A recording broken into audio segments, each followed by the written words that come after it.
할렐루야. 아침 7시에 찾아가는 하나님의 말씀, 오늘은 시편 146편 새해 주시는 말씀 두 번째 시간입니다.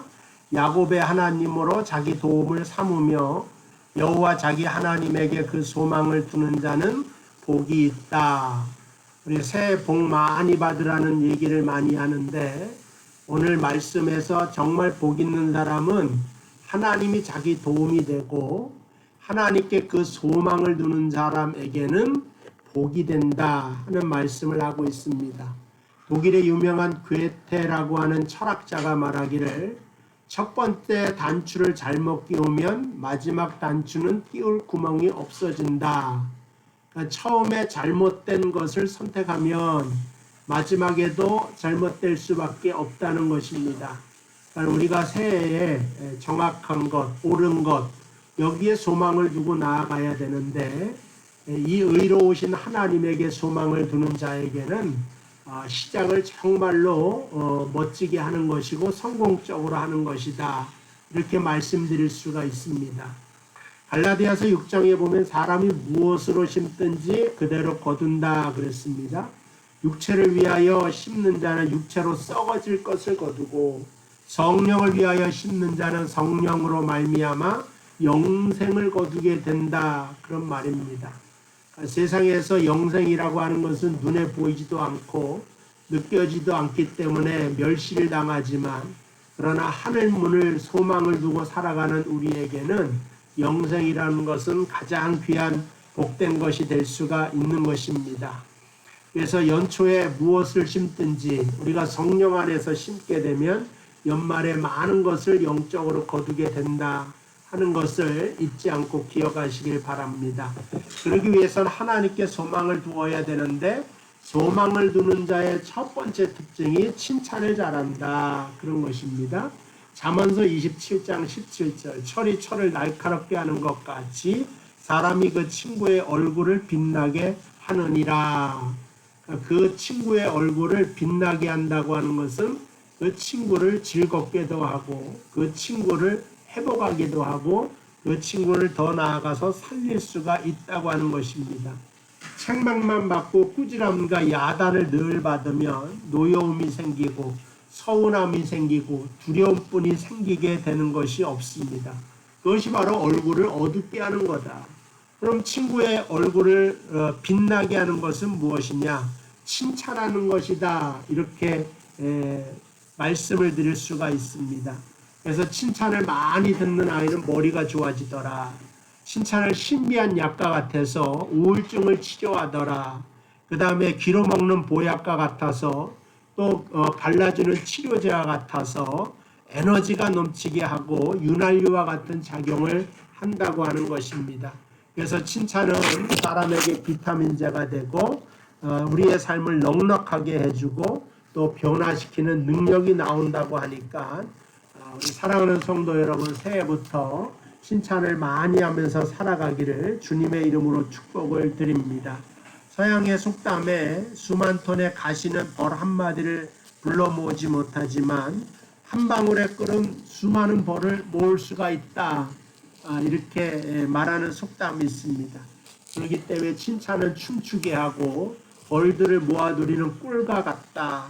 그래서 이러한 것으로 여러분 주변을 채우시기를 주님의 이름으로 축복을 드립니다. 하나님께 소망을 두는 자는 또 희망을 힘는 자가 되는 것입니다. 희망이란 꿈이고 꿈을 갖는 것입니다. 내 주제에 무슨 꿈을 갖냐, 이런 것은 다 우리를 후퇴하게 만드는 것이다.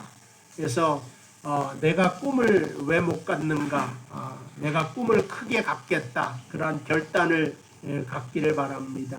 요나는 물고기 뱃속에서도 희망을 가졌죠. 그러니까 하나님으로부터 소망을 가지니까 물고기 뱃속에서 기도하게 되더라. 깜깜하여 빛 하나 보이지 않는 그곳에도 하나님께 소망을 두는 요나는 기도하는 희망을 가졌다는 것입니다. 38년 된 병자도 마지막 희망을 가지고 예수님 앞에 나아오지 않습니까? 그러니까 인간은 죽는 그 순간까지도 꿈을 꾸는 존재가 되어야 된다 하는 것입니다. 그래서 깜깜한 그 장독 안에 들어가 있는 쥐가 살아가는 수명이 되게 짧겠죠. 근데 거기에 한 줄기 빛을 비춰주면 빛이 없는 독에 장독 안에 갇힌 쥐보다 2배 이상 수명이 더 늘어나더라. 어떤 쥐는 3배 이상 더 살게 되더라. 그러니까 작은 빛이라고 하는 희망과 소망이 얼마나 우리에게 유익을 주는지 모른다고 하는 것입니다. 올 힘이 오는 근원 자체를 믿는 데서부터 희망이 피어나는 것이다. 그래서 하나님을 의지하는 자에겐 희망이 끊임없이 나타난다는 것입니다. 예레미야 29장 11절 말씀. 너희를 향한 생각은 내가 안 하니 재앙이 아니다. 하나님이 늘 벌 주시면 어떡하지? 이건 잘못된 생각이라는 겁니다. 평안이요 너희 장래에 소망을 주려는 것이다.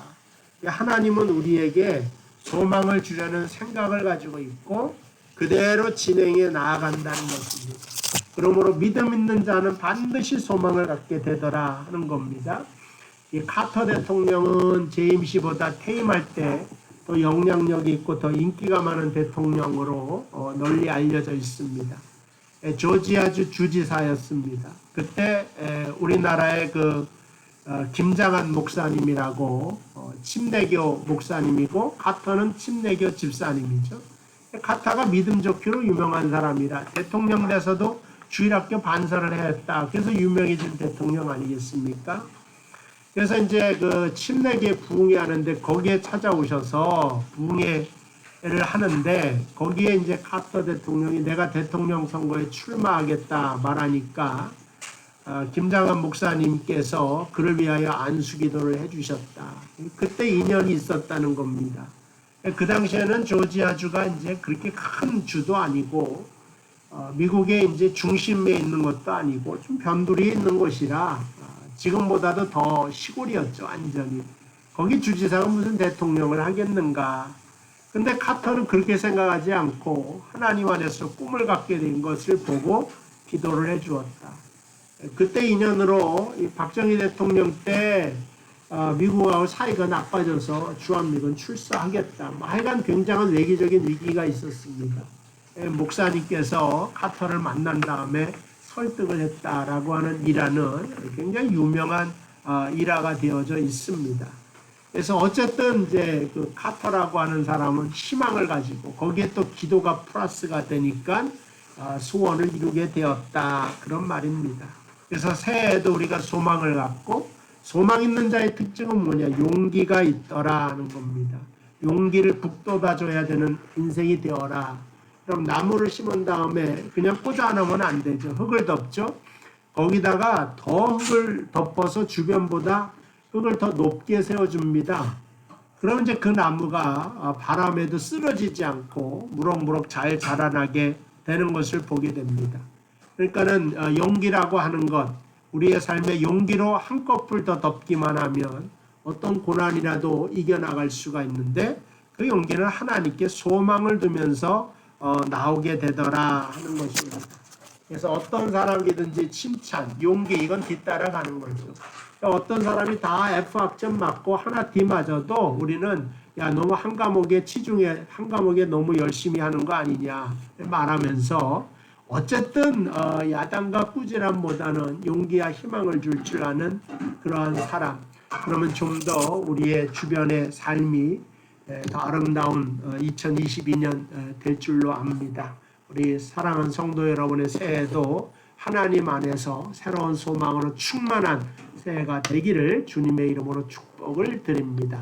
기도하겠습니다. 하나님 아버지 감사합니다.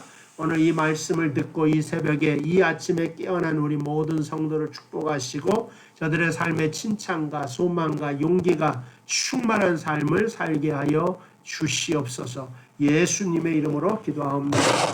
아멘.